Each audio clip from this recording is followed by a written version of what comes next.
button? I think this is the right button. I remembered which button to hit, you guys. Welcome to Ramblemancy, everybody. Tonight, we have a wonderful episode for you. And this episode, John goes Super Saiyan. Although that happened off camera. Yeah, actually, at 9:15, I will go even further beyond. Yeah, we'll go up to Super Saiyan 2, and then, yeah. Perfect. This is called a I'm sorry. Super From Saiyan the very 2. John, I want you to know that I've been holding that joke in the chamber from the very first moment that I saw Blonde John. I have been holding that joke in the chamber specifically for Ramblemancy. So that I appreciate your restraint. Like that. It took a lot of self-control. Man, I don't know that anybody has made a Super Saiyan joke to me so far this week. I was like, the first thing that came into my mind the first time I saw you, I was like, Super Saiyan, and yeah. Yeah, no, I just wanna go listen to Stereo Saiyan 3D now. That's Right. I feel like that's just my like Blonde John's anthem. Also, I gotta say, Blonathan boy. Blonathan boy. Anytime I forget something Christ. or can't remember shit, you can just say John's having a blonde moment now because I'm blonde. It's true. Yeah, for those of you in the chat, I started out the call by telling John that he was Kenuff. So I'm gonna pull a bunch of these out, as many of them as I can think of off the top of my head tonight. I'm so ready. Listen, people have been doing this to me all week, where they're like, "Hey there, Pit Boy," or like, "Hey, can you give us a thumbs up, buddy?"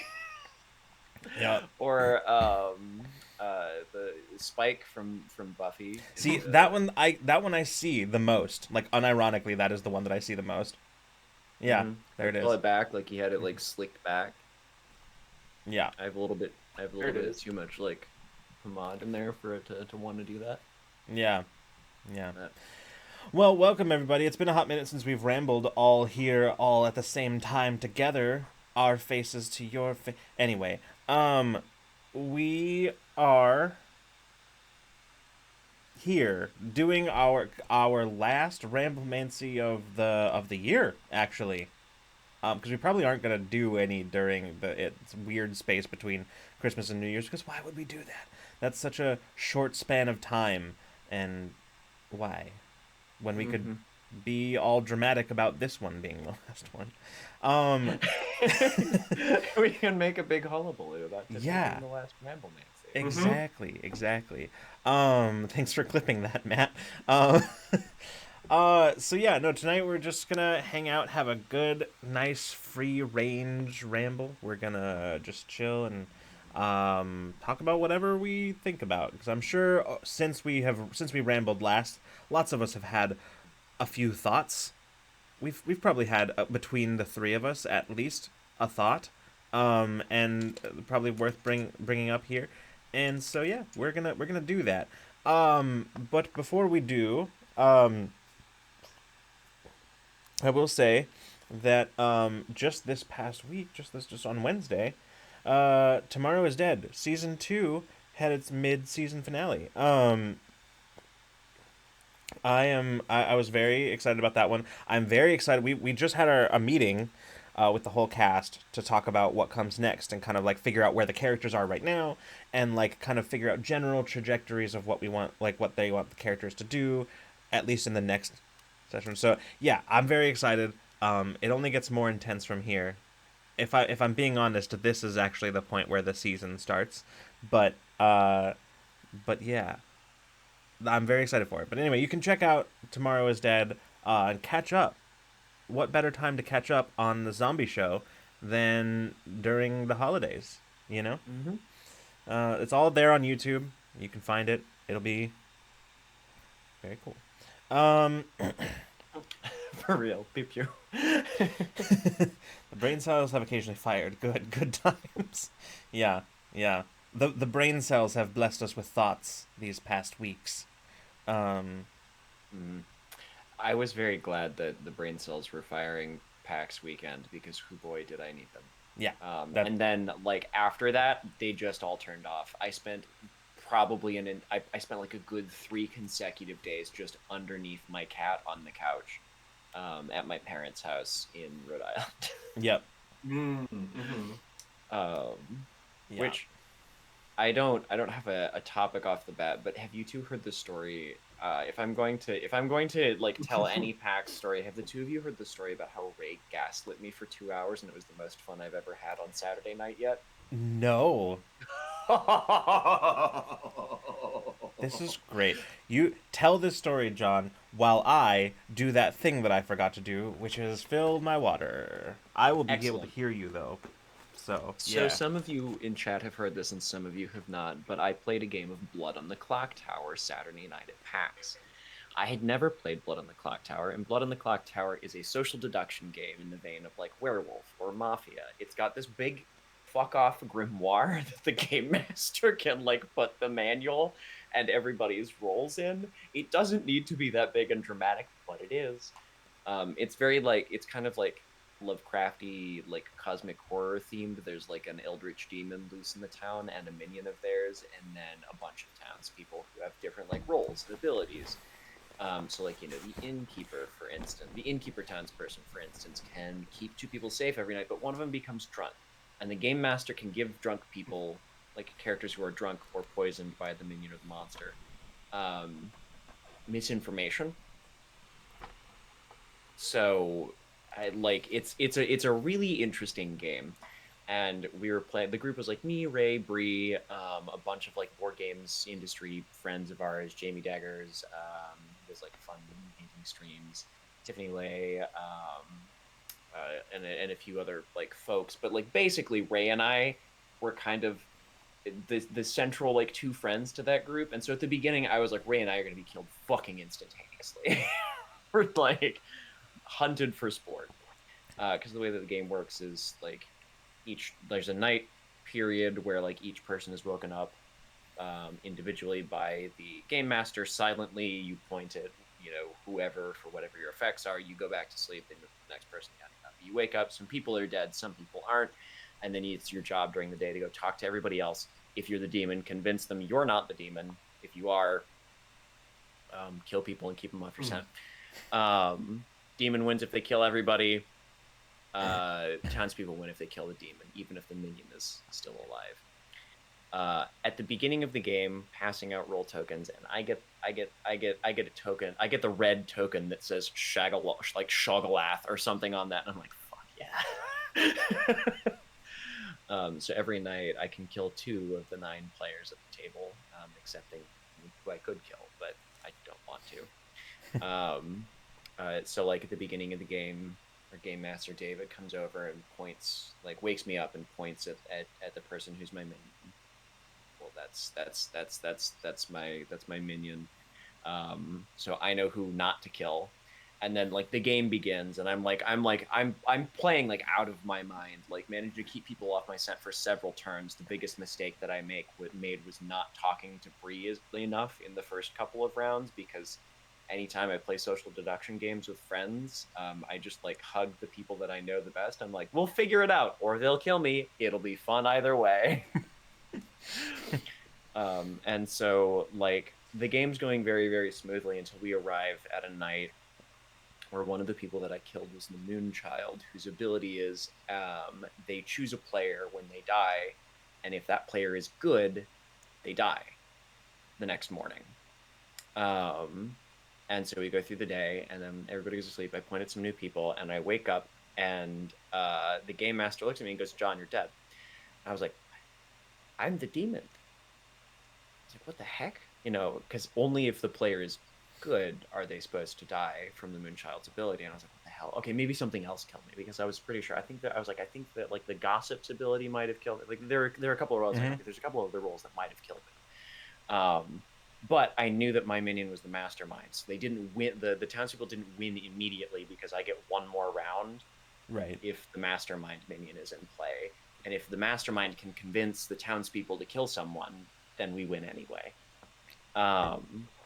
And so like I go super hard convincing them to kill Ray, Because I'm like, okay, I've kept Ray alive the whole game. We've been kind of like buddy buddy, and I know that she's a townsperson because I'm the demon.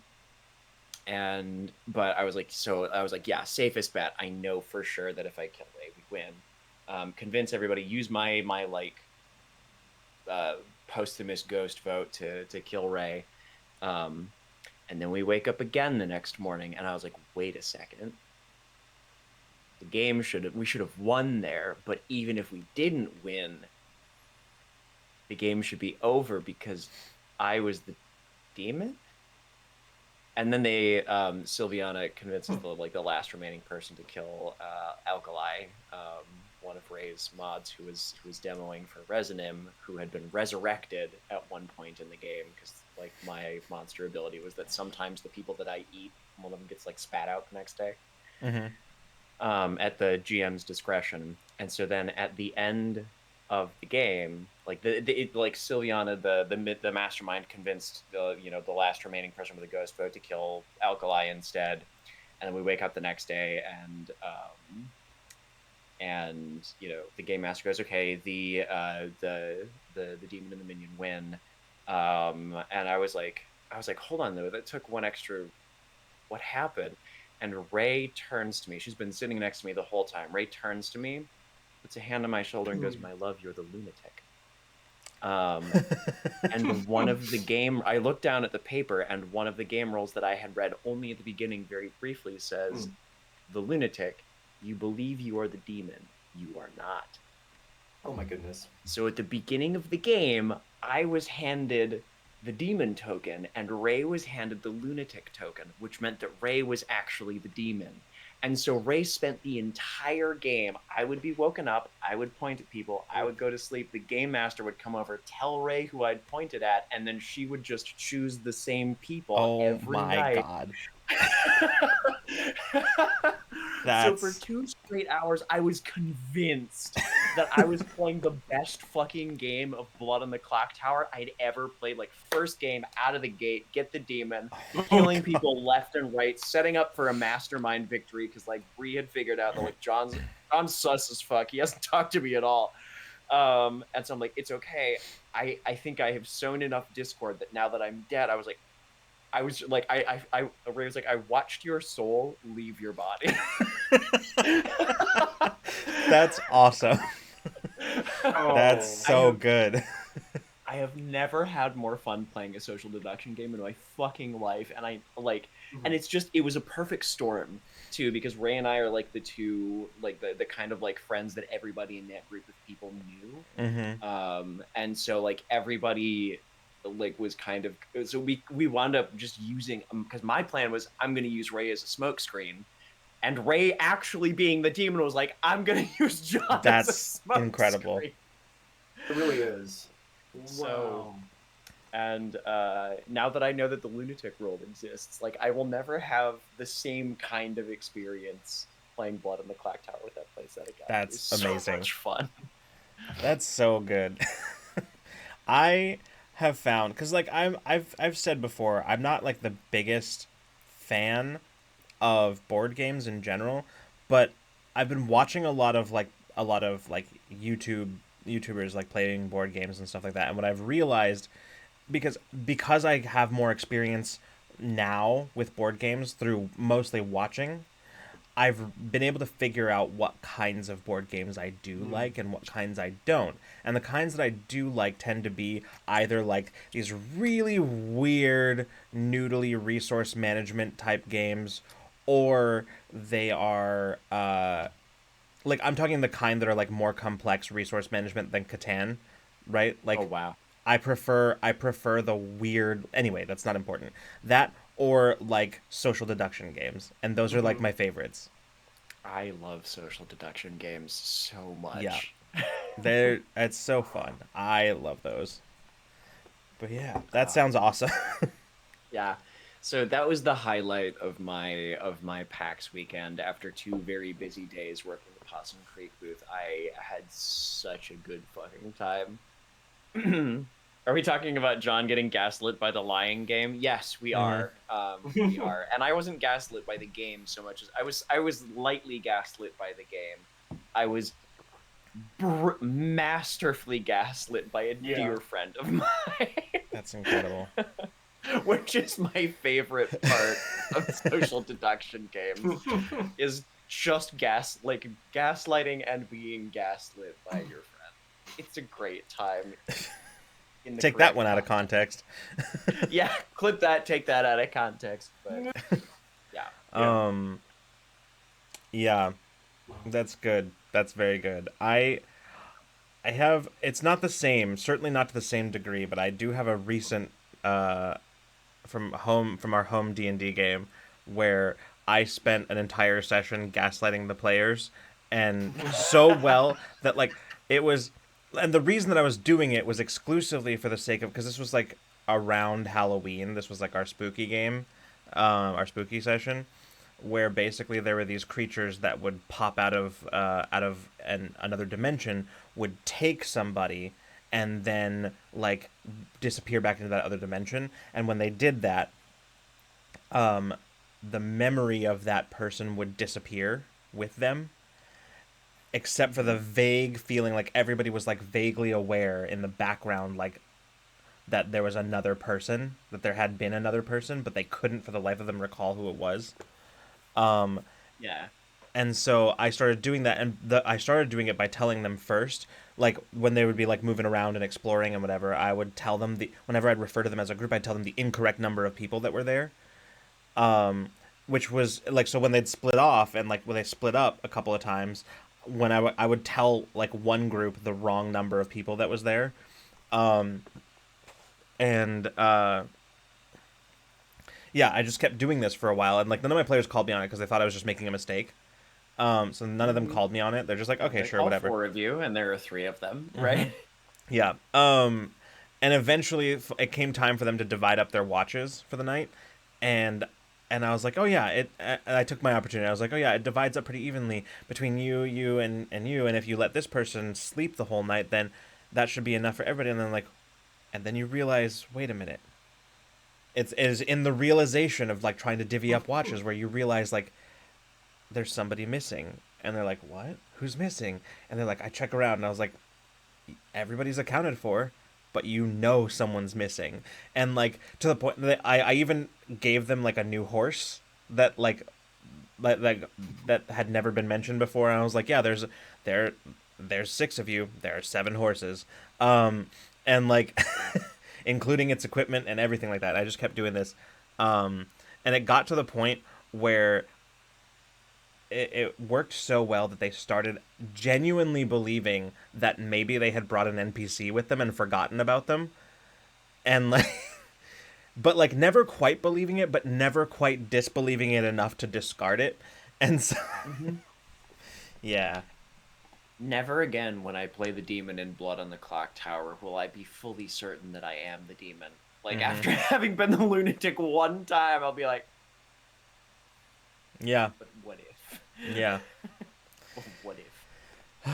But yeah. God. Listen. Sometimes Danny. in games, in certain games, when like the reality of the game is apparent, sometimes you have to like say something that is counter to the reality of the game in order for people to like, in order to like bring across a certain effect. And it's yeah, it's very fun whenever that happens. Yeah. Danny was saying, brilliant game. It's not allowed to touch me. And John's stream, we talked about how games aren't allowed to lie. John disagrees, but several of us were like, no, the rules can't lie. Those are the rules.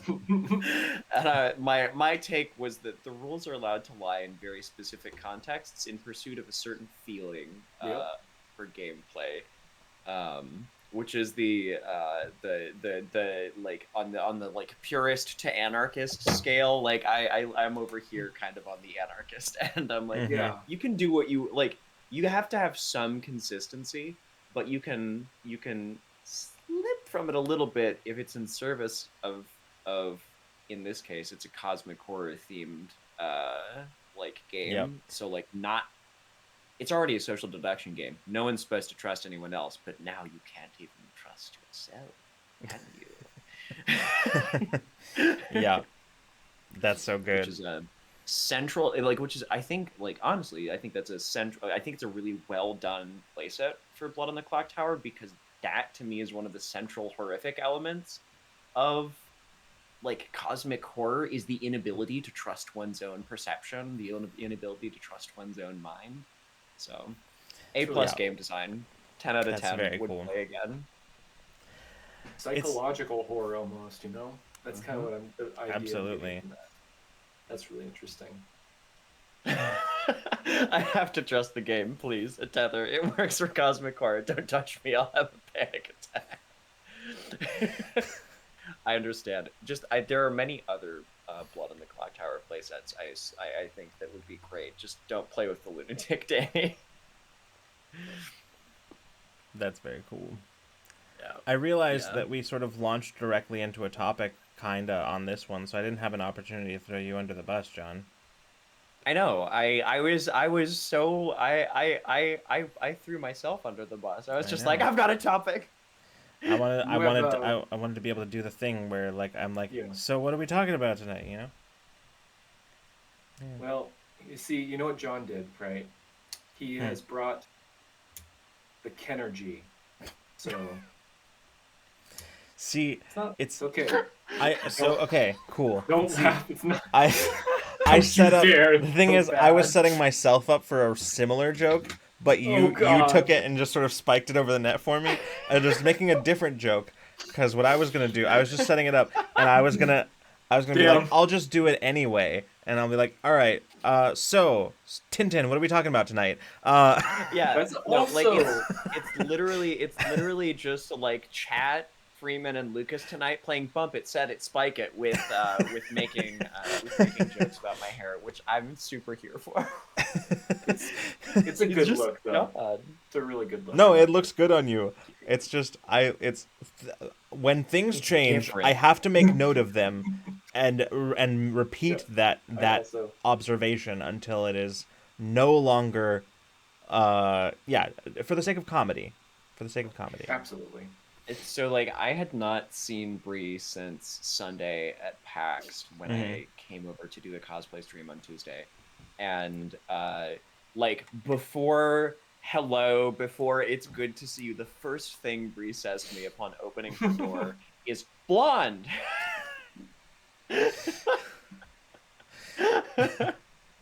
So like I get it. Yeah. You see this dead horse? I'm going to beat it. Yes. That's me with jokes about John's hair. Bring it on. Bring it on. Good. Good. Yes. Oh man. It was kind of it was kind of an exciting time though. Like I've never dyed my hair before ever, and I kind of lucked out with my stylist. They just happen to also be someone who has my texture, like really fine, kind Mhm. of brittle brown hair that they Mhm. happen to dye blonde, and they happen to have been doing hair for 20 years. And so I was Well, just there you like, go. great, Always great. helps. Tell me all of your secrets. Yeah. Yeah, no, that's good. That's it helps, I feel like, when the person who is like doing it it has their own like personal familiarity with, with, yeah, with doing Did, basically what you're asking them to do. Yeah, would, yeah, because would like you? anytime they described a problem that they had with their hair, I'm like, oh my god, oh you get me. I've Mhm. complained to this so many times about friends who either have like mostly straight or slightly wavy, but like very Mm, thick hair, or like friends who have curly right. hair, and they'll be like, yeah, have you tried that? I'm like, yeah, but the problem is mostly that my hair is little wispy boys, uh, and like it's just how it be. John's hair is made of uncooked spaghetti, and It's true. it breaks easily. Uncooked angel hair pasta. You think Yeah, about it the wrong way, and all of it just crumbles to dust in the fucking yeah, container. Just looks exactly. so delicious when you soak it. Wait, hold on. Wait, no. Yeah. All right, hold on. I'm No, gonna I get a was bucket gonna. of water. Test this theory. Is it because it? Yes. The ice bucket challenge all Because over that's again. the Here we go. adjective. That's the adjective you want associated with your hair is delicious. It looks delicious. I guess it depends. I guess maybe not. Not here. I just went with it. I was gonna ask, did you get the haircut and the job, the dye job, all on the same day or separate days? I had my hair like cut like kind of to this length before PAX so that I looked good for the convention, like a few days before PAX. So it had been about 2 weeks since I'd had a haircut. So they just like all they wound up doing was kind of just like trimming up the back, and then like around my sideburns, around my ears and stuff, and then kind of like touching up the fade. But other than that, it was just a lot of time feeling like that weird prickly sensation on my scalp, Mm. while whatever chemical reaction from the lightener was playing out in my hair for like an hour and a half, and then when they washed my hair after that, best fucking feeling in the world. It felt so good. Hmm. That's good. Massage. Yeah. Danny said, "From Haku, the highest compliment to look tasty." That's fair. Yeah, I That's was fair. actually thinking the same thing, Danny. There's a viewer of Bree's channel, and they're around here sometimes, who just has a thing for certain colors appearing very edible to them. Gotcha. Fair enough. Yeah. Well, Well, I feel better about my comment then. And I I'm really glad know. you got a makeover and got your follicle therapy. Beautiful. Mhm. Yeah, I'm very happy with how it turned out, because when I went, I was kind of nervous about it. Yeah. Well, it looks good. It does look good. It's not going to stop me from making more jokes. But yeah, No, it's Nope. absolutely a 10. You're not just a Ken, I promise. there it is. There it is. There we go. I've just been, I don't know, ever since I dyed my hair, I feel Since like you I've been thinking about beach a lot, and I don't know, I don't know what specifically, just about beach. And what does that mean? John has since dyeing his hair has basically been constantly thinking about moving to Southern California and Standing on the beach with a surfboard and never getting in the water and talking to people. yeah, exactly. Um Jokes about John's hair aside. I feel like there have been because we have had various conversations recently during like our meetings and things like that. And I feel like there's been so many things that we've started talking about during our meetings that I've been like, oh, this would be great, like Ramblemancy stuff. And now that we are actually sitting here, none of those things are in my brain. Like they never happened. And They've I like they've all deserted me, in part because I went to PAX and then I spent a week under my cat, and now my brain is empty. I I'm mean, you're ready for basically a Christmas. brand new person at this point. And I dyed my hair, like, Yeah. I don't know, fucking cover me in frosting and put sprinkles on me. I'm ready for Christmas. Excellent. Good. There you go. Yep. Oh, Uh, yeah. No, um. that's true. It is the holidays. Happy holidays, everyone. Yeah. Coming up Happy soon, holidays, too, but- everybody. I know. Was it yesterday? Time is blurring together for me. Was the last day of Hanukkah? Yes. Yeah. Correct. Yeah. But yeah. So it's that time of year. Anybody doing anything exciting coming up for the holidays? I'm actually a college friend of ours lives just like a couple hours away, and I think my roommates and I are heading there for New Year's. Oh, cool. So Gemini, thank you so much for the 32 months. 32 It is so many months. months. That's a lot of awesome. months. Wow. Gemini. Feels impossible that we've been doing this for that many months. I know that we have, but Yeah, I know. It. I was just thinking about this recently. How like it feels simultaneously like forever and also like we started like last year. Yeah, I know. And like I feel like some of that is just the experience of like learning all of it, but also like the pandemic had that weird like compression experience where It it was sure just Yeah. did. like, yeah, 2020 to like mid 2022 just didn't exist. Yeah, a lot of that time span pretty much blurs together for me, and it's really difficult for me to figure out like what things happened when during that period of time, which I think probably adds to the experience of not really understanding the time of it, the chronology of it all. But yeah, I don't know. It does genuinely feel like, yeah, exactly, Danny. 2020 was 3 years long and also never happened. Exactly. That's the Mm-hmm. perfect. Yeah, that's yes. It's a good way to put that. Yeah. I don't know. It's like at somewhere in 2020, like my brain just stopped tracking time, and like, so like whenever I think about things like 2018, I'm like, oh, that was just a couple years ago. I was like, nope, that was 5 years ago, and like I don't know, that's bizarre.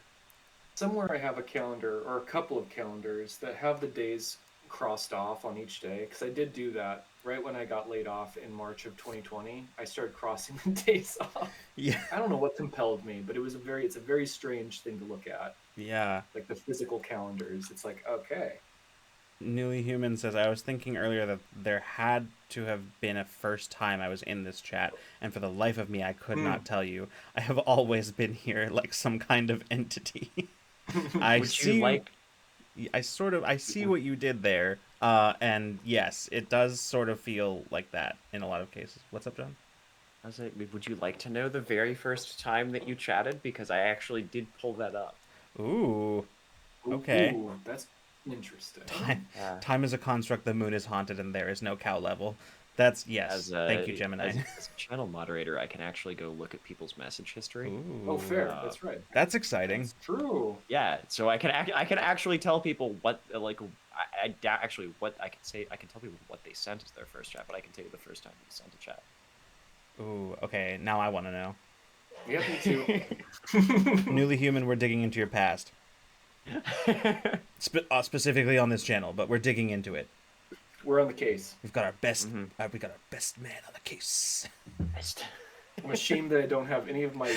detective style props on me right now. My magnifying glass, my detective book, my None of it. None of it's fail. here. And Blizzard Star Butter Chicken was pretty early in my history. I came out I mean, swinging.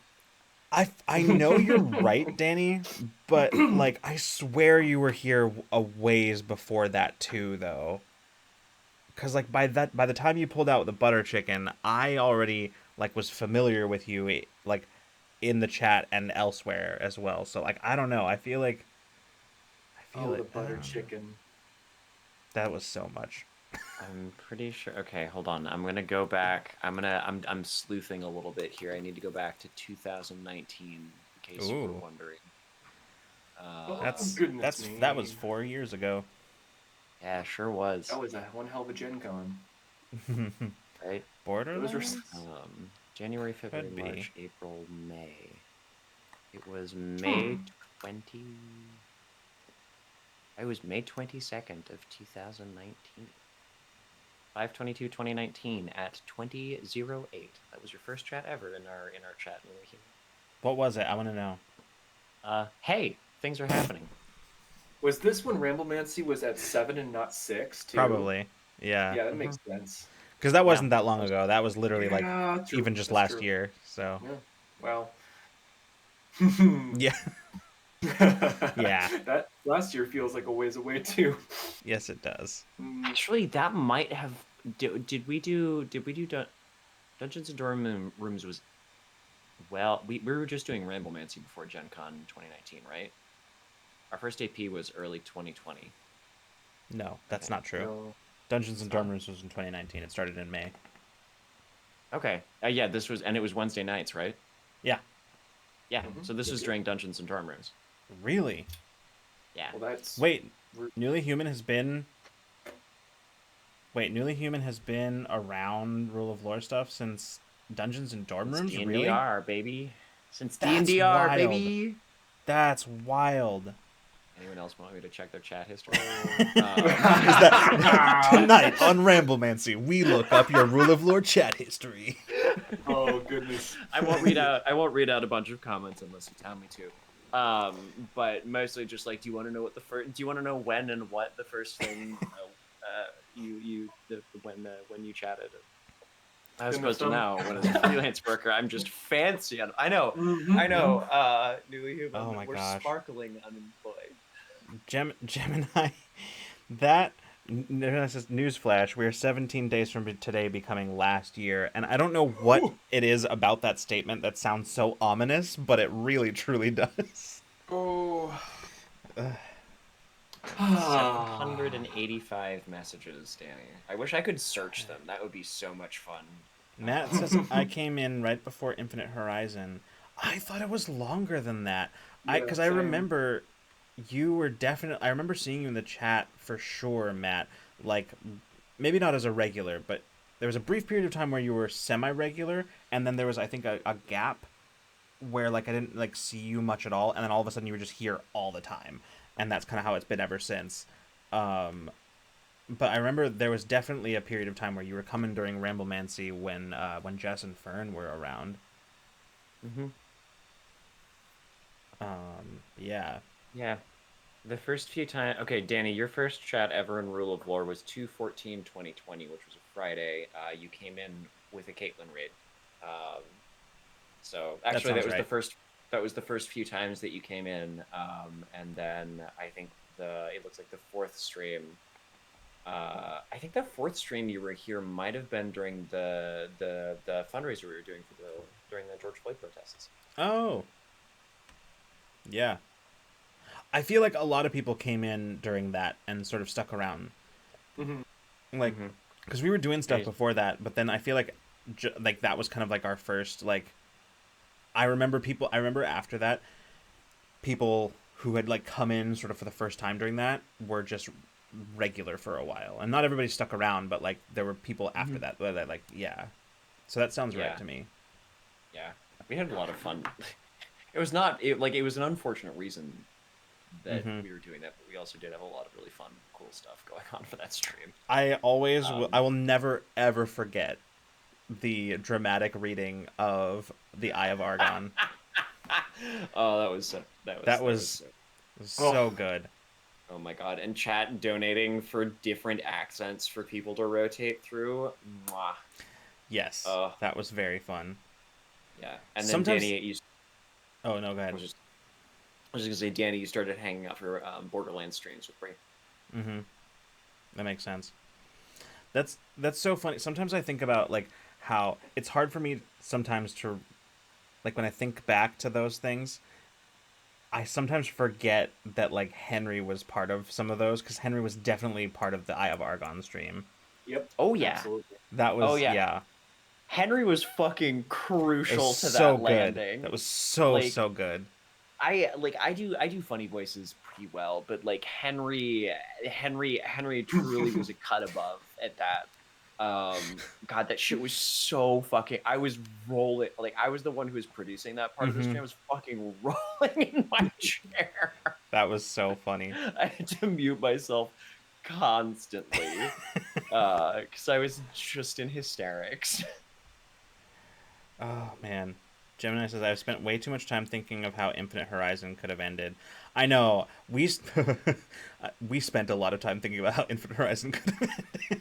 Yeah, so much time. I'll be honest with you. Actually, you know what? I don't know if I've ever talked about this before, but I actually think... So one of the things that we had thought about as like far as like an ending for Infinite Horizon was sort of a like a couple 1 to 3 years later kind of episode, where it was like everybody kind of getting together afterwards, and we didn't really get much further than that, because at the time I think we didn't want to talk about it too much, because we wanted to let everything that came before it inform what happened.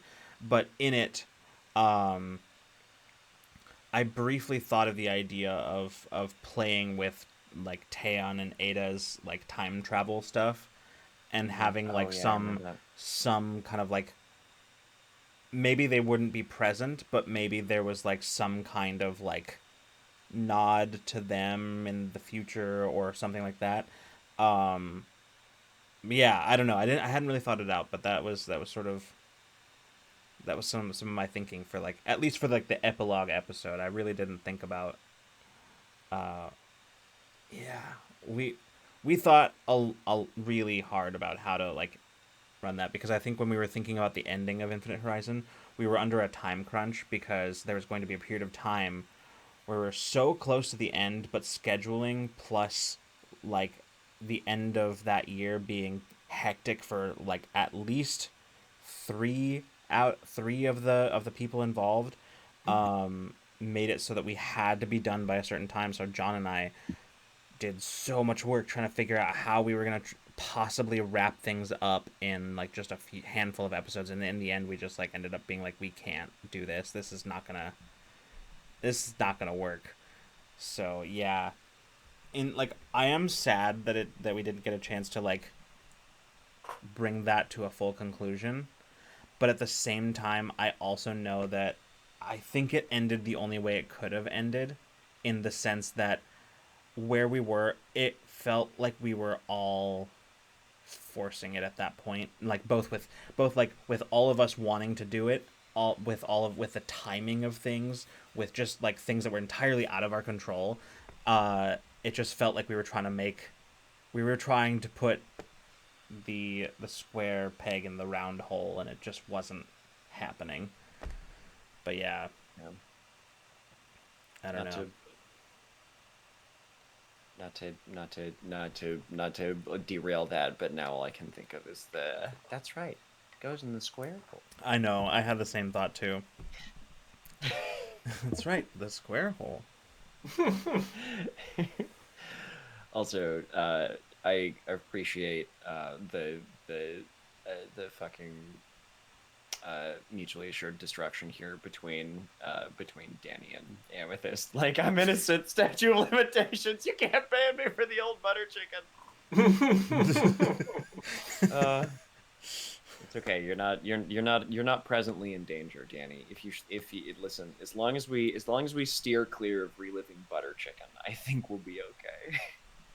In fairness, I feel like the only crimes committed were by the one who did butter chicken and not Yeah, by those who shared it. So, yeah.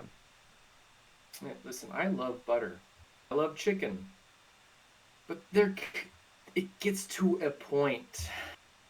It gets to a point where too much butter becomes your end. mm-hmm. Quite literally. It's so much cholesterol. Think of your arteries.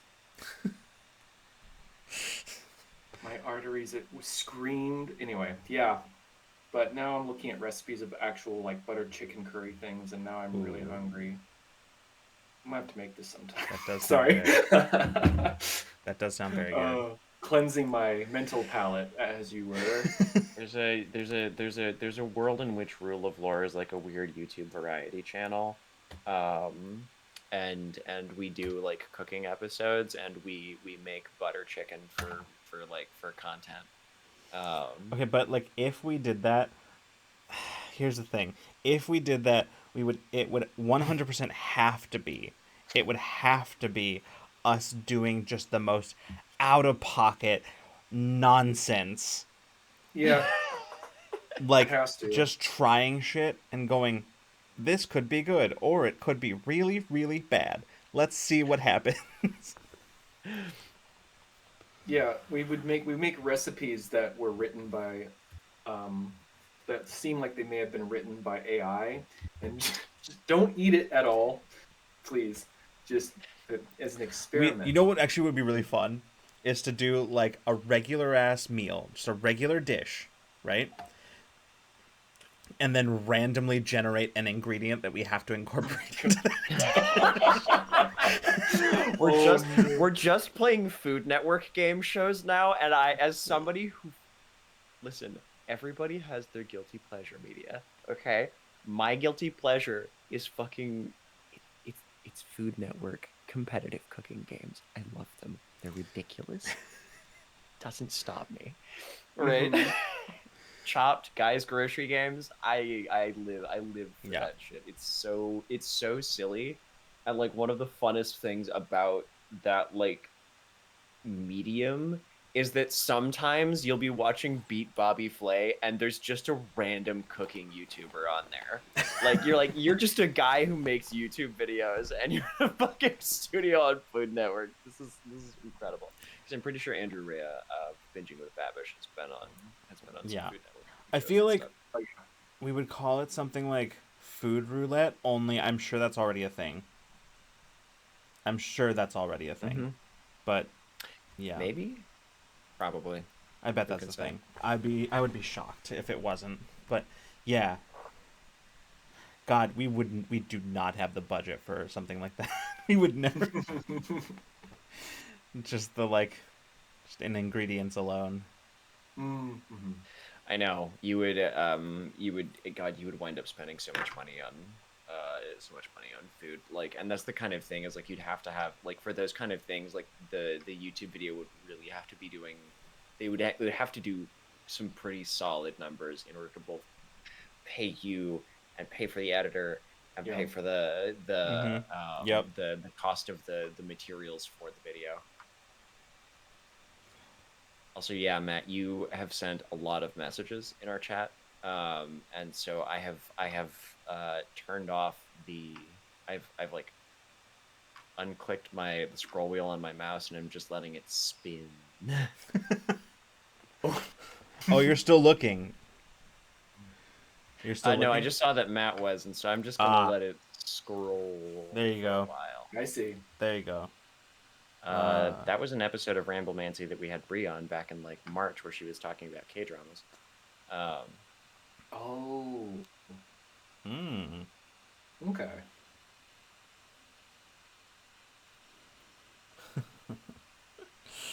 Oh man, I'm trying to think of like other stuff that we've done. Unfortunately, Polygon would not expense Wagyu beef for us. Brian David Gilbert Zelda recipe. I I have a couple of friends who just watch that video as comfort food. Like the Zelda recipe, the Brian David Gilbert Zelda recipes video was peak content. I Mhm. appreciated at the end of it when the he said something to the effect of like, "I'll see you for the next one," to the chef that he had been working with all day, and they were like, "Absolutely not! Don't make me do this again." Good. Yeah. It's a really good video.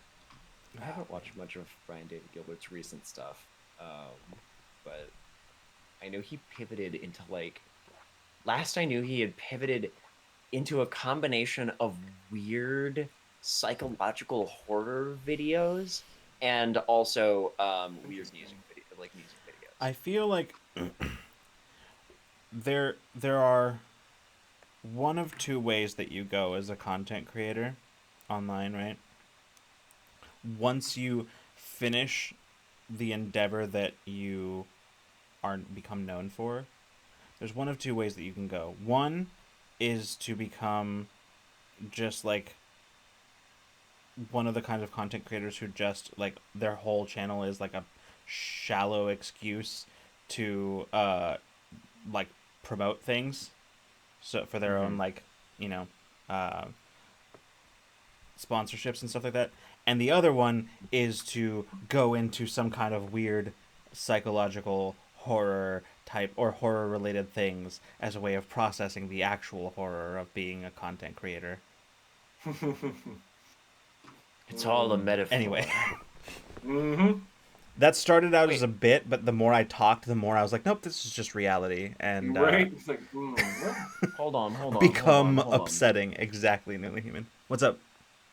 Sorry, I just saw that Newly Human said that I worked on a Food Network show a couple of years ago, not one anyone's seen, and it was genuinely my favorite set I've ever worked on. Everyone seems so nice. Whoa. You know, I listen, Cool. I And I know that like TV is designed missed that. to How did I appear miss this that? way from the outside. Sorry, continue. But like for whatever reason, Food Network shows do kind of give the impression, give that impression to me that like everyone's just kind of, a lot of them like have that feeling of just like, this seems like it would be a really pleasant show to work on because it's just fucking silly, and everybody's having a great time. Hannah Hart. Now that's somebody I haven't thought about in a really long time. I used to watch My Drunk Kitchen all the time. That was they weren't all bangers, but she was pretty funny. What is it called? I think Hannah Hart is the one who did My Drunk Kitchen, right? That's how she started, Oh, I need to right? check that out. I think. I don't know. Man. It was a Guy Fieri show no one's watched. Guy's Chance of a Lifetime. I'm wearing my Rap Swag hoodie right now. It's so comfy. Hold on. That's awesome. That's really cool, Newly Human. Chance of a Lifetime. Huh. Guy Fieri is expanding his one talented food entrepreneur to run a Chicken Guy franchise.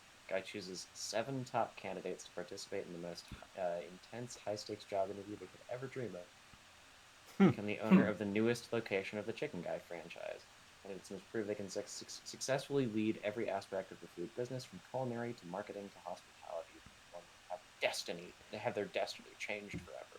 Multiple chance of a lifetime. It's super dramatic for I was gonna say I love when just very mundane shows, like not mundane but like shows about mundane things, have just the most dramatic descriptions. And I'm like, man, this would not be out of place in the description of like a sci-fi blockbuster, you know? Yeah, absolutely. Also, that sounds like a Guy Fieri show concept. And I mean that like a Guy Fieri show concept. Non-derogatory. Yeah. I will shit on the Frosted Tips, but that's because I'll shit on anybody who had Frosted Tips in the early 2000s because we all looked ridiculous. As a person with curly hair, Frosted Tips were never an option for me. That would have. See, I'm just envisioning. And I'm glad about that. Like, envisioning a world in which like somebody with curly hair, like with your texture, almost it straightens could happen. frosts their tips, and then lets it become curly again. And that it could happen, but it wouldn't look like Frosted Tips. Like, it wouldn't look like it because, yeah, they wouldn't all be pointing the same direction. It'd be Frosted Curls, which almost sounds like a cereal brand, and I think I'm gonna look it up now. Frosted Curls. It's the only cereal brand that takes that combines your love of curly fries with your love of sweet, sugary breakfast cereals. Oh yes, just pour that milk over those curly fries. Frosted Curls. Wait, you know what we should do? Hold on, I just had an idea. In lieu of any kind of budget for an actual cooking show, we should do Bad Pitches Food Edition. It's actually not bad at all. Oh my god. Yes. That would be a lot of fun. We should absolutely do Bad Pitches Food Edition. I think that would be so fun. We have to get one of our friends who does a lot of cooking stuff on here to do that. Yeah, that would be helpful. Do that one sometime in the new year. Bread and butter. No, that's just brioche, Matt. I did a short stint of food preparation, so I should be able to help. Hell yeah. Yeah. Okay, the more I think about this, the more I really want to do it now. Just the most cursed food items that we can think of. Cursed dishes. Bread and butter pickles. Crunchy peanut butter. Ranch dressing on white bread, not toasted. No. Yeah. You like Cole just came out of the room.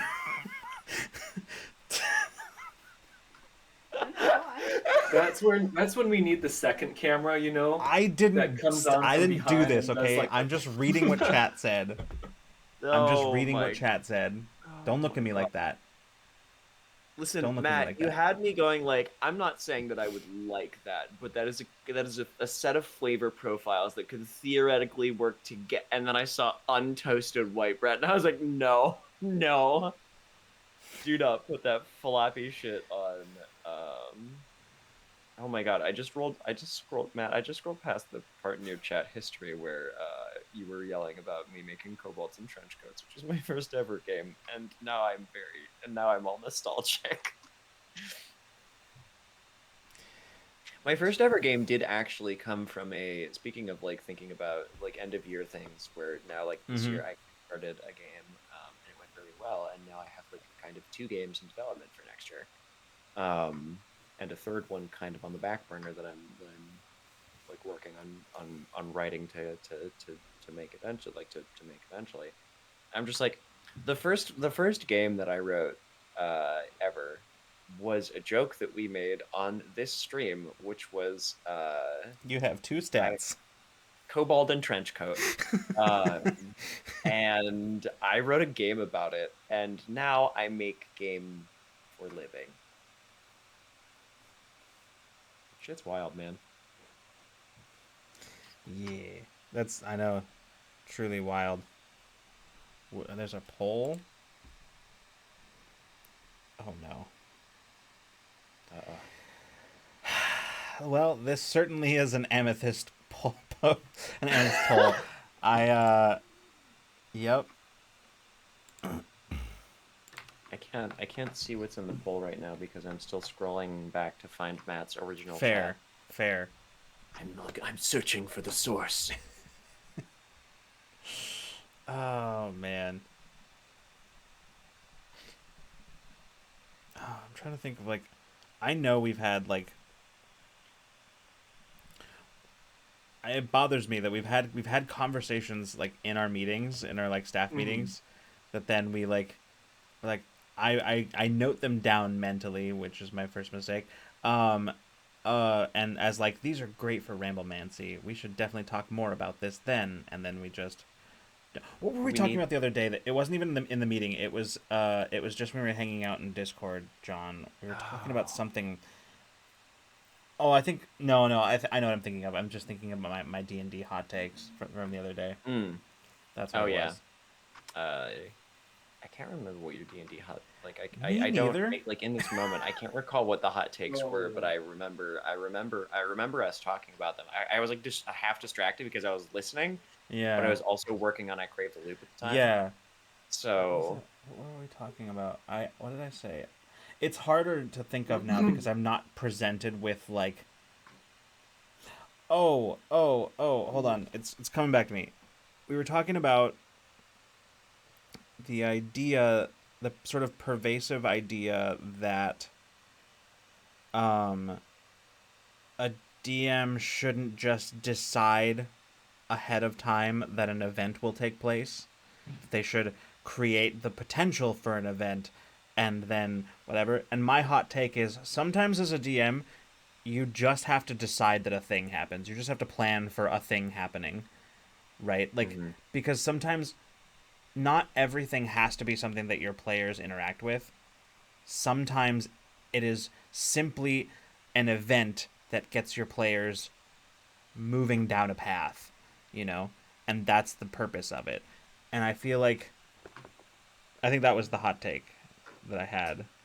That sometimes, in fact, you should just plan a thing to happen.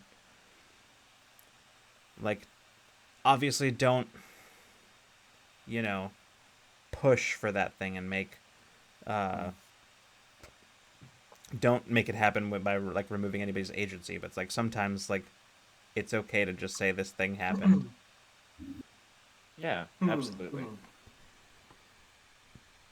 Sometimes you need the event to happen, but make it movable so it happens regardless whether it happens and they only see the effects or they engage. Yeah, like Yeah, exactly. Like the exactly. thing can happen and then you can like show them the effects of it and then they have something to investigate, or they prompt something and the thing happens and now they have a problem to deal with, right?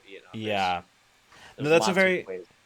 this is a very good example, Danny. Actually, the Baldur's Gate 3, you will meet Raphael. You will have no choice. If you walk past the trigger area, you will still get this. Yeah, there are like two specific trigger areas that I know of where he always shows up, and if you don't go to either of those, he'll just show up somewhere else randomly. Um, and yeah, I think that's a great example because like sometimes you just need that event to take place. Sometimes Hmm. you just like yeah, I disagree. I think with the idea that in a TTRPG, like when you're running a TTRPG, that like you you always have to plan things with a caveat that like unless my players do something about it. I disagree completely 100% that like but because I don't think that there should ever be any situation that is like 100% of the time always it is this. Like that should never be the case in D&D. Like when running a game, you cannot simply there. I don't think there exists a rule for like game mastering that is always the case and is 100% immutable. I don't think that exists. That's my personal opinion, but like, yeah. Hmm. The Um, world moves around players. Events will happen. It's how they engage with them. Yeah, more mm-hmm. or less. Just like Exactly. so much of tabletop RPGs happens like in the moment. Like, and I think that's something that is like I know that people like to like plan very meticulous. Like some people like to really be meticulous about planning just because it's how they like to engage. I Yeah. am I am I know this about myself. I am a pantser through and through. I Yep. will make a list of bullet points. I will figure out a vibe that I want, and if there's some cool things that I really want to see happen at some point, I might write out like a cool, like a short speech from like the villain or something like Yeah. that. If I really want to, like, one of my favorite moments in a tabletop RPG that I've ever had was like rehearsing in advance a little villain speech with a piece of music that I had found that I really liked, so that it's like the little villain speech like synced up with the high moment in the music. Look at my player's face was priceless. Mm-hmm. But like that's like the most granular planning I'll do is just Yeah. like little things like that where I'm like, yeah, they're gonna run into this villain eventually, and when they run in, something's gonna happen. Yeah. Well, like I don't know. I feel like my thought is on the matter is that with some things, not with everything, obviously, like because I've made the mistake when I was like very new to GMing, I've made the mistake of trying to like plot out different story beats to the degree where I'm like I am just writing a novel. That's all I'm doing, and I should just do that and not trap my friends in it. Um, but there, I feel like there are some instances where it's not you should yeah, like don't obviously don't intentionally thwart players in order to reach a specific plan that you have made, but like it is okay not to allow players a chance of averting something. I feel like when that becomes a dick move is when you're like give them the opportunity to do something but then thwart them anyway because that feels shitty. But like sometimes it's okay to just like let make a thing happen because the thing that's important for me, like I don't care what happens after that event because in fact that's the whole reason I'm putting that event in there is because I want to see what the players will do. Like how do you react to this event? And if that event like doesn't happen, like if the players just like I don't know. I think it's okay. That's my my word on that. I think it's okay to just decide a thing happens as the GM and yeah, without like giving your players a chance to like yeah. Yeah, I think the point at which it becomes a dick move is when it's like the player's like, we're gonna go take this thing. Like, say, we can use, honestly, since we're playing a Walking Dead RPG game right Mm-hmm. now, like, fucking it's one it, like it'd be one thing if you were like, well, I was thinking like the players need to find a haven, so they go and find a haven. They're like, we're gonna settle here. dick move is like, oh, the dam breaks, the whole valley floods. Oops, got to go find a new haven because I don't like the one you guys found. But on the other hand, you can be like, oh, you found a haven. It's like a small collection of like vacation cabins in the woods. And then like introducing problems is just like how the GM plays the game. You're like, but they're full of zombies. But there's like the supplies that you cached here have gone bad, so you need to go find more. Like it's just like you have to do stuff like that to keep the Yeah. game. Yeah, exactly. Like I look, it wouldn't I there's no way. Matt, be ready. Are you ready, Matt? I hope you are. I'm going to give it a second to like account for stream delay. There is no way that I could allow the final Ramblemancy of the year to go by without invoking Matt Colville. So I'm gonna do it because I was literally listening to this video today. Um, um, so uh, there it is. No, he talks about like in Matt the just episode. standing there like Yeah, exactly.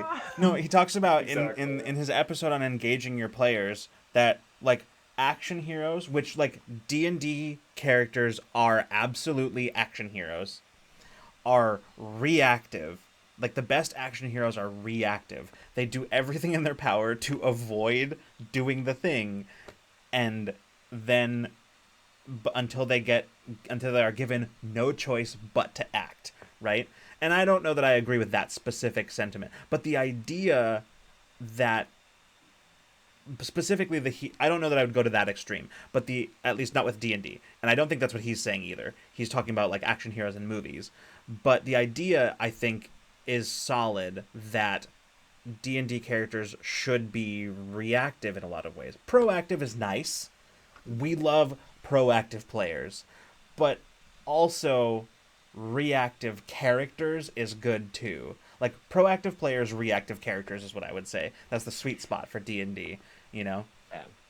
I mean, when you think Um about the way the mechanics of D&D are structured too, it's very much set up in a way where it's like, all right, here's a dungeon, there's a problem, there's a trap in front. Like this hallway appears normal, it might be trapped. What do you do? I will do this. Like somebody like a dart shoots out. Like, oh no, I failed my save. Somebody can cast, or like it's going to hit me because it rolls an attack or whatever. Like the wizard can use a resource to cast shield. Like that's like the give and take of D&D is there's a room, it has kobolds in it. What do you do? Right. mhm. As opposed to there is actually like I do have a good counter example here where you can have proactive players, which is in Spencer Campbell's Slayers. There's like kind of in the same way that like Monster Hunter games have two parts of the game. One is like when you're in town and you're choosing your weapons and you're deciding what like consumables you're gonna have to get like to give you whatever buffs they're gonna give you. And then there's like the go out into the wilderness and hunt the giant fire breathing T-Rex. And like there's kind of like there's like a mode for each of those. There's like the story mode where you're like preparing your character for the hunt, and then there's the I am fighting a monster now part of it. And in one, like the characters are proactive. We're trying to find ways to figure out what the monster's weakness is. Like where is it? What's it hang out? What are the goals here? Is this place full of undead for mundane reasons, or is this like a part of a greater plot? And then there's a horde of zombies here. Let's use combat abilities to fuck them up, and that's like very reactive. Yeah. Yeah. I agree. I also like what Kate said here is I'm a fan of a world where the NPCs have lives, etc. Almost the opposite to Baldur's Gate 3, where it means that the actions have consequences and not engaging has consequences the same way engaging does. And I agree. That's what I like, and that is honestly that's my favorite. That's the way that I tend to run my games, right? Is I tend to treat my world, the characters in it, as like people and like as a real world, real people, real like, which means it doesn't all revolve around the players, which means that when I'm representing, this is why I don't fully believe in the concept of the GMPC. Not that I don't believe that it happens or can happen. I do believe that, but I don't believe in the concept of a GMPC as like as in that it is inevitable if the GM has like a favorite NPC or whatever. because I think that if a GM really loves an NPC, they're gonna put that NPC in front of the players, and they're gonna have that NPC do cool things. They're gonna have that NPC like whatever, and I don't think that's a problem.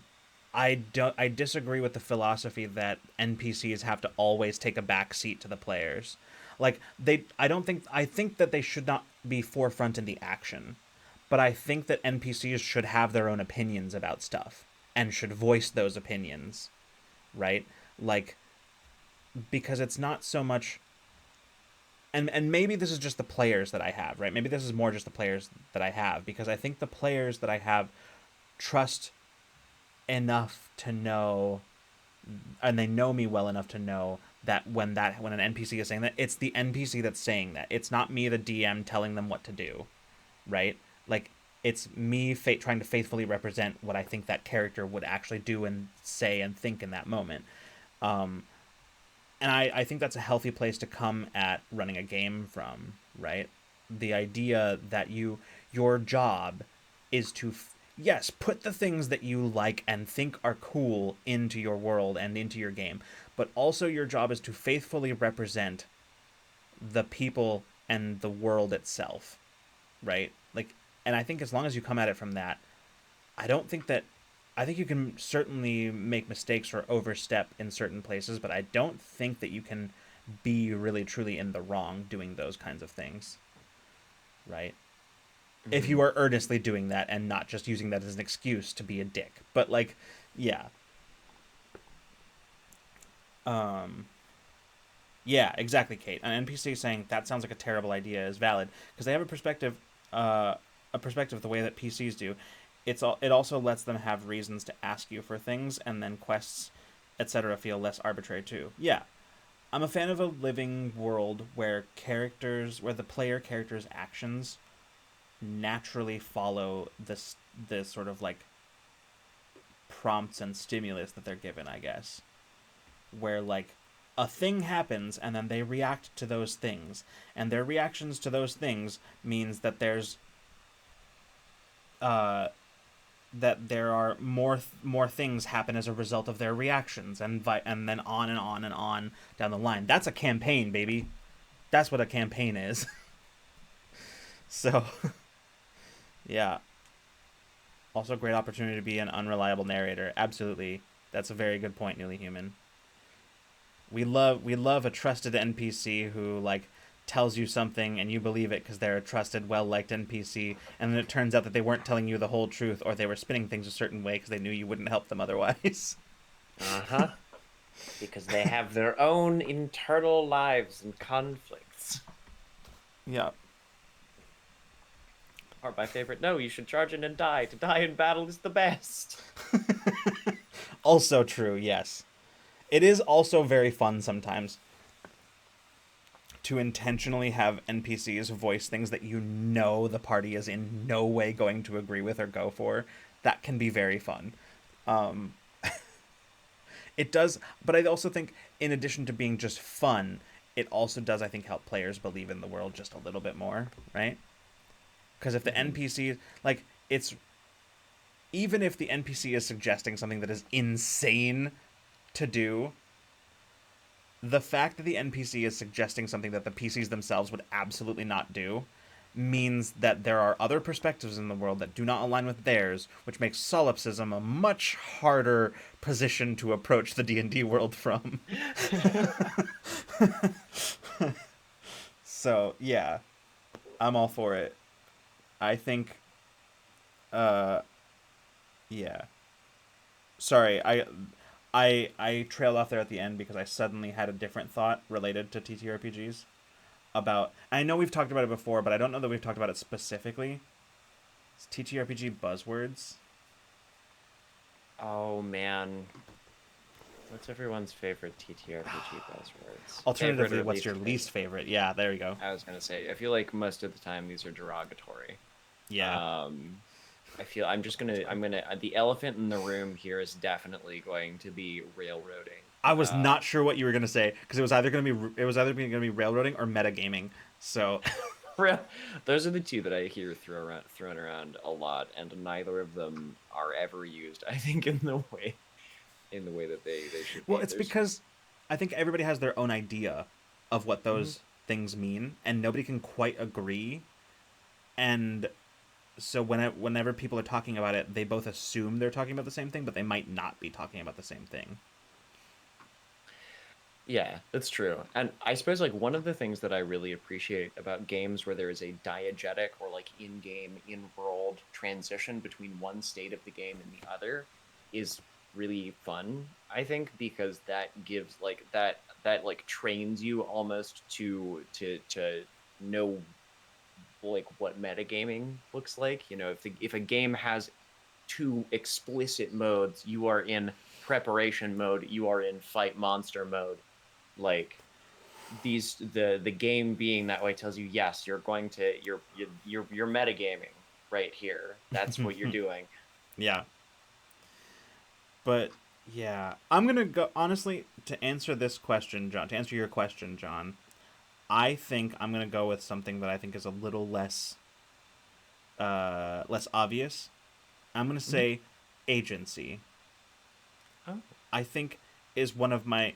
It depends on the context, but I feel like in online discussions of TTRPGs, I think agency might be becoming one of my least favorite, because it is, again, like all the other buzzwords, being turned into something that is utterly devoid of meaning.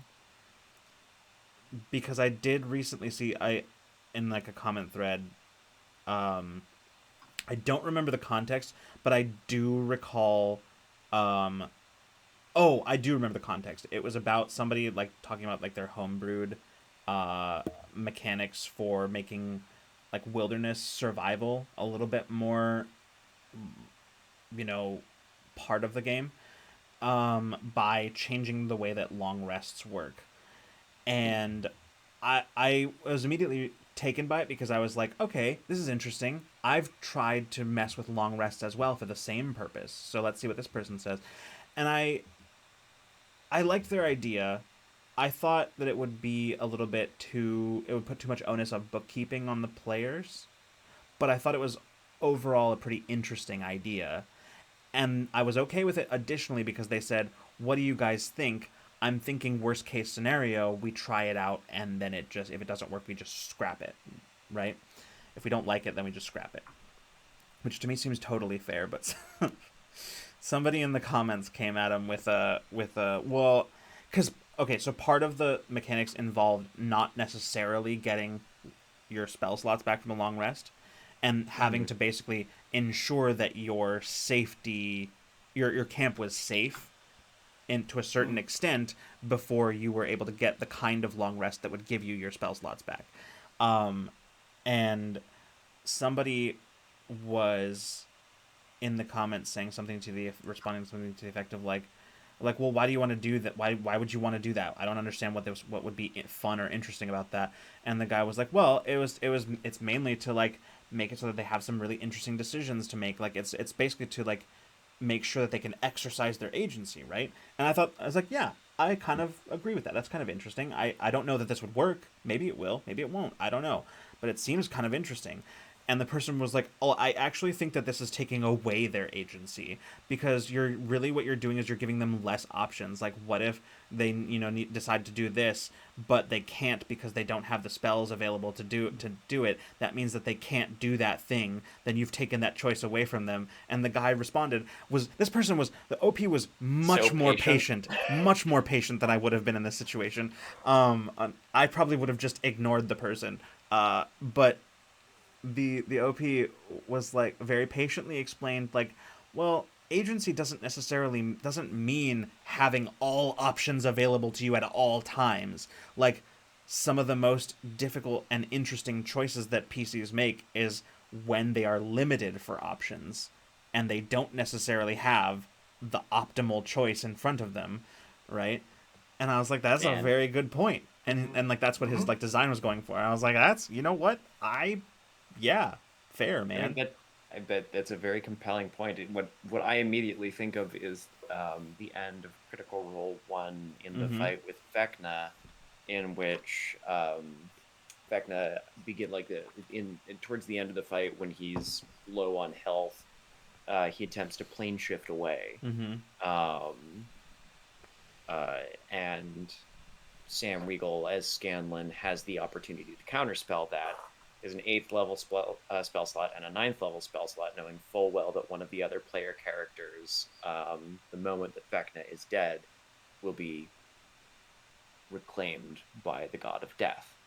He was reincarnated as a revenant to destroy Vecna, and then he would return to being the goddess of death's servant. And he had the choice essentially between choosing to roll the dice on that, and maybe Vecna gets away and maybe he doesn't, or to use a 9th level spell slot to counter it, which would mean that he can no longer use Wish to save his friend. And what a fucking choice to have to make. Yeah. Yep. You know, and I think that's a great example of like, that's a great example of like a player exercising agency. They're like, I can choose to just make something happen here, but it comes with a price. Yeah. Exactly. Like Matt says, no, agency is I can do whatever I want when I want. Yeah, well, that's the thing. Like, that's what I see a lot of, like, because I read the advice threads, even if I rarely respond to them these days. The internet is an exhausting place, and I rarely find myself with the energy to actually post on there. But yeah, a thing that I see a lot more than people intentionally like, or more than people like asserting incorrect usages of agency. What I see more often than not is new GMs terrified that some choice that they are making is going to take away their players' agency. And like, I think it's a fair thing to be worried about, but like, you ain't gotta worry that much, my guy. Like, that's like, agency doesn't mean taking away some of the options available to them.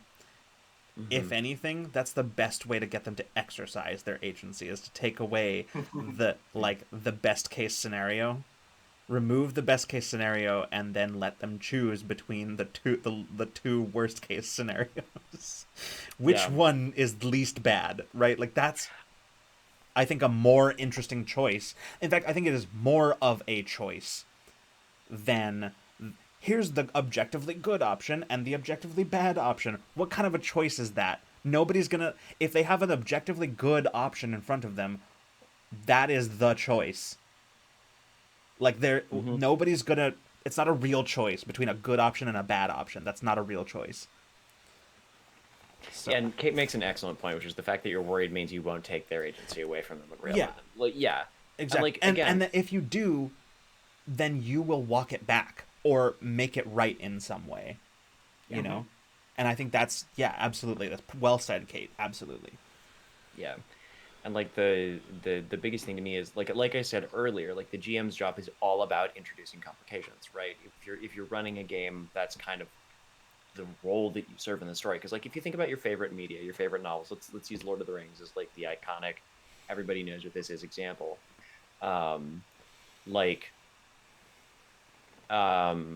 This story could have been very short. Gandalf showed up and said that Bilbo, that ring is really bad and we need to get rid of it. And Bilbo said, okay, here you go. And Gandalf said, thank you. And then Gandalf flew on the eagle's back and cast it into the volcano. And that was the end of the story. No, that's not how it works. Because like Gandalf comes to Bilbo. Bilbo doesn't want to give it up because the ring has a hold on him, but he does. And then he offers it to Gandalf, who could take it. And Gandalf might destroy it, but Gandalf knows that he'd be tempted by it. So Frodo has to take it instead, someone who he knows is hardier, who is better suited for the task. Now, they go to the elves who will help them do this, but on the way, Sauron's servants show up, and so that complicates things. So instead of just saying they walked to Rivendell, now there's a whole set of things that happen in there, right? You know, and it's your job as the GM to be the person going like, but Bilbo would want to hang on to that, wouldn't he? Or, but I don't think Gandalf would take that. Like, or, seems a little too easy if they just walk from Hobbiton to Rivendell, huh? Like, you know, Yeah, that's well, your job as the GM.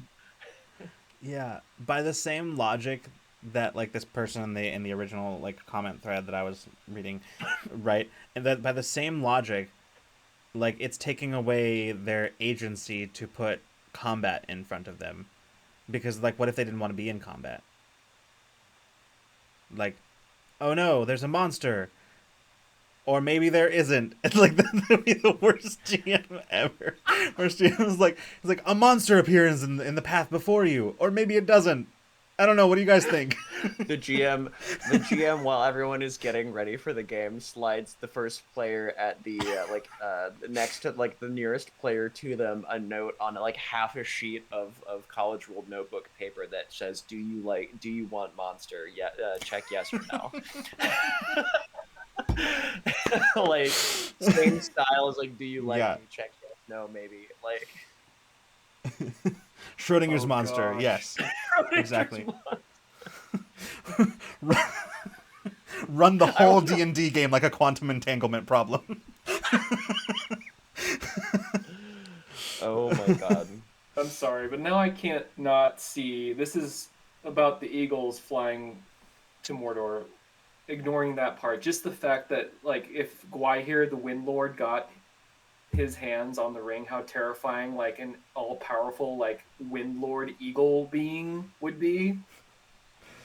Yeah, we sort of forget that for the Yeah. same reason that Gandalf doesn't take the ring, so does the embodied spirit of air not take the ring. Bad idea. Actually, imagine an encounter in D&D where the only way to hit is to miss and vice versa. Oh yeah. Okay. Okay. All right. All right. That's Okay. Now my encounter design brain is going. Thanks, Jebediah. Huh? Uh, Yeah. No. that would be very Fucking cool for like some kind of mirror monster, some sort of yeah. mirror themed monster. You know? Everybody's just like fucking throwing their armor off, like getting rid of their +5 sort of like flame empowerment. They're like, no, no, no, no, give me my shitty knife. Like have the monster use some ability that doesn't have any obvious effect at first, and then have the players like you know proceed like they're going like, oh, okay, what just happened? Nothing. Okay, did we? Well, we didn't make a saving throw, so like maybe it's fine. Maybe the monster failed something. I don't know. All right, let's go. And then they like are. Yeah, they start gets dice out of dice jail. Yeah, no, they start like, ooh, that's very interesting. That's very interesting. Where they start rolling and like things that they feel like roll really high and it doesn't hit, and then they roll really low and it does hit, and they're like, the fuck, something like that. I don't know. Matt, I'm still trying to scroll back as far as I can. I'm in early 2020 now. And Oh I'm just goodness. interrupting this conversation to say there was a chat that you sent that was, I want a Blue Beetle movie, and we have one of those now. That is Oh, cool. that's very cool. Yeah. That is so fucking cool. Hell yeah. So, anyway, Matt, I just want you to know that if I've made faces while the two of you have been talking about something, or Lucas, while you've been elaborating on an anecdote or something, sometimes it's been me reacting to you, and sometimes I've been hit in the chest with a wave of nostalgia from scrolling through Matt's old chats, because it's like a time machine. Good, good. I still need to see Blue Beetle. I want to watch it so bad. I just keep forgetting about it. I had the opportunity to watch it on the plane. I was trying to I was basically making a choice between Blue Beetle and Barbie, and I decided to watch Barbie, and it was a good choice. Nice, Very good. nice. Actors couldn't promote it because of the strike. Yeah, yeah, that sucks. But man, I need to watch it.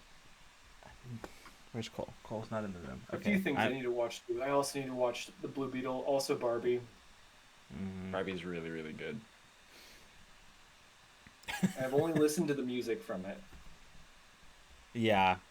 Sometimes I'll do that. I'll listen to music for something before I watch it, and sometimes the other way around. But yeah, I did that with The Greatest Showman, and then I watched it after listening to the music, like Nice. just the music of it, and then I watched it, and yeah, it was okay. I liked it. It's fun when Hugh Jackman sings. That's interesting. I love that too. Yeah. Oh man. Hmm. I feel like we were talking about something and I got distracted by Gemini's cool idea. I like went down on like a rabbit hole about, I don't know. I'm trying to think. Well, okay, going back to the previous, so buzzwords. That's to top that off. Agency, to cap that, put a cap on that. Agency is kind of becoming one of my least favorite buzzwords. Mm-hmm. That's what I would say. Yeah. Just because Hmm. a lot of things are attributed to being agency that are in fact not related. Or just like are kind of a misunderstanding of what player agency Hmm. looks like, Yeah. you know? Well, and I don't want to make it sound like I am being very like derisive of that kind of thing, because it honestly wasn't that long ago that I was nervous because for the first time ever at character creation I was taking options off the board for players, and Mm-hmm. I was super nervous about it. And then when I actually said, "But in this setting, you cannot play this or this or this," right? You can only play these things, and my players were super on board with it, and I was very pleasantly surprised. My players were like, "That sounds awesome." And I was like, "Okay, cool. Ha ha! I knew this was gonna work the whole time," and like that kind of thing, right? Um, So I don't want to make it because like that was me not that long ago. So I don't want to make it sound like I don't want anybody to think that I am being like derisive of that kind of thinking, because that literally was me not that long ago. So Mm-hmm. where I'm like, but if I tell them that they can't play the elves, then they'll hate the game and not want to play. Ooh, woo. Like It's okay. Tieflings still exist. Um, no, they weren't allowed either. fair. It's okay. There's still a lot of other good choices. Yeah, like so I don't know. I think there is a certain pressure, probably like whether real or imagined, on the part of GMs to leave all options on the table for players, and that I'm not just talking about character creation, but like just any and every option. So yeah, I don't know, but Mm-hmm. my experience thus far has been that players, they might be like, oh dang, it would have been really cool, I would have liked to have played this, but that's okay, I'll figure out something else. And my experience is that more than players being like, well, uh, actually, you're being rude if you don't let me play this one specific thing that I want to play that absolutely will not fit into the setting that you have pitched me and I have agreed to play. So play. I was once called an uncooperative Nazi That's DM right. for not being for not allowing a player to homebrew an anime slime girl race. An anime slime girl lolly race. Yeah. Yes, yes. This was long before, by the way, we had the actual in-game move race. This was in like 2021. So yeah, like these you're allowed to say no to that shit. Yeah. So Yep. and limitations breed creativity. Well, it You also know. means that like what I've found is that like when I've done that, the couple of times I've done that, players end up making characters that they wouldn't have made otherwise.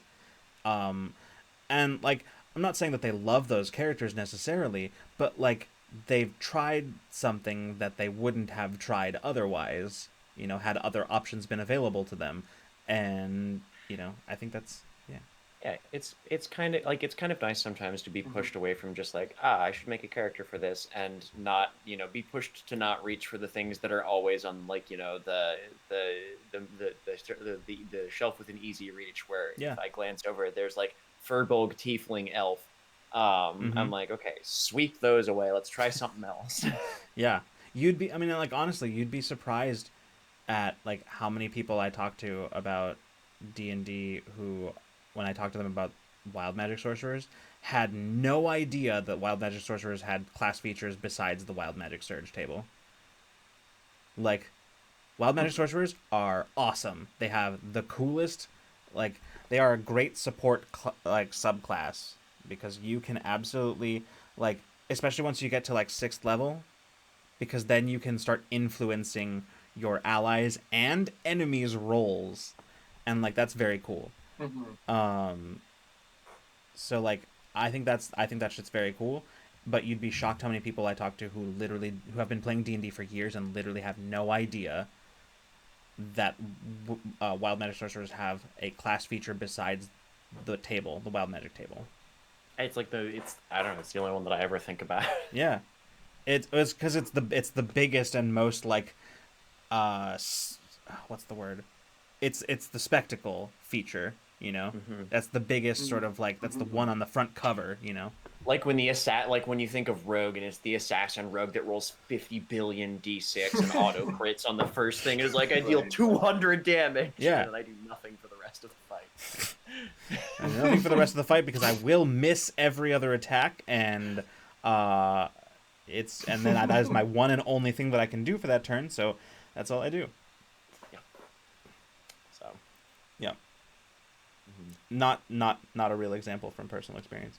No, definitely. I felt so bad for you playing that that rogue because I was like, I pitched like I would be like I would be doing everything I could for the GMC. I'm like, oh yeah, I'm gonna make cool playing this rogue, and then he'd be like, I rolled a 2. And I was like, no, no. Listen, I don't know if I've said it before, but just in case I haven't, I'm gonna say it right now, and that is, here's another D&D hot take from Lucas Santana over at Rule of Lore, and that is, if the design of your class relies on the DM to make your class features function and cool, then that's bad design.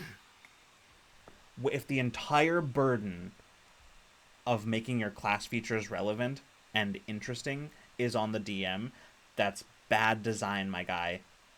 Assassin Rogue is bad design. I understand the like the fantasy that they were going Absolutely. for sure. I also understand Mm. they could have been done any other way. Any other way. But yeah. Um, Gemini says, I read a Reddit post once where a DM gave a paladin a once per long rest range smite ability. You can imagine how that went. Yeah. Oh boy. Yeah. Yeah. Mm-hmm. Just pick up a little pebble.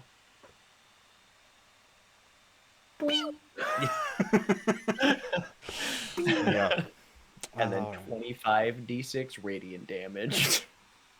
From way the fuck over here. Yeah. No. That. Yeah. I'm sorry. No, I'm just imagining playing a paladin with the ability to ranged smite, watching like their tiefling friend walk in like and sit down over it like in the tavern without noticing them, pull a hair tie out and just fucking ranged smite them off a hair tie attack. +3 javelin of returning. Mm. Jesus. Yep. That's. Yeah. Well, here's the thing. I was perfectly happy with letting this Ramblemancy go a little longer than it normally does, since it's the last one of the year and it's our first one for a while. But here's the problem. My headphones just gave me the warning that they are almost out of batteries. They're hungry. It is time to feed the beast, and by the beast I mean my headphones. Um, so, um, thank you so much, everybody, for coming and hanging out with us tonight. I know it's been a minute, and it's been a lot of like very inconsistent streaming recently. Um, but the holiday. First of all, the holidays are are chaotic for most people. These in particular, but also like just for like just a full disclosure on my part, just a little bit of transparency. There have been some my own recent sort of struggles with some like mental health stuff that has been taking its toll on me. I'm okay, don't worry, I am fine. But yeah, just sort of like it leaves struggling with those things leaves me with less energy than I would like on many days. So it's yeah, it's been a time, but I am looking forward to like I have missed Ramblemancy and doing these kinds of things, and I'm looking forward to returning to more things like this in the new year. But this isn't the last time you will see some of us, at least. Me, I mean, before the new year, because this Sunday at 6 p.m. Pacific time, we are finally rescheduling. We have finally managed to reschedule the guest Q&A, the guest cast Q&A for Tomorrow is Dead. So you can come this Sunday in the evening and see me and Danny and Steve and Allison and maybe Gilly. I don't know if I'm actually not sure if Gilly's going to be there or not, but you'll be able to see us there. We'll be talking about all about those the two-part special episode on Tomorrow is Dead season 2 and getting some of their behind the scenes takes and things that they thought about when they were making their characters. So come by on Sunday and ask your questions. And if you cannot be there on Sunday and you have questions, please do post in the Tomorrow is Dead channel on Discord. If you have questions, feel free to put those in there. We will most likely it'll just turn into us just kind of like discussing about the session and the characters and stuff like that. But please do come and bring your questions and give us your input as well. Gilly has work on Sunday. I do believe that did come up in our conversation, so Gilly might not be there. But yeah. Anyway, thank you so much, everybody.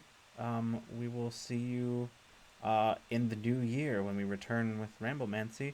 But if not, we'll see you the next time you decide to come roll with us. Good night and good zone, everybody. Merry Christmas and happy holidays.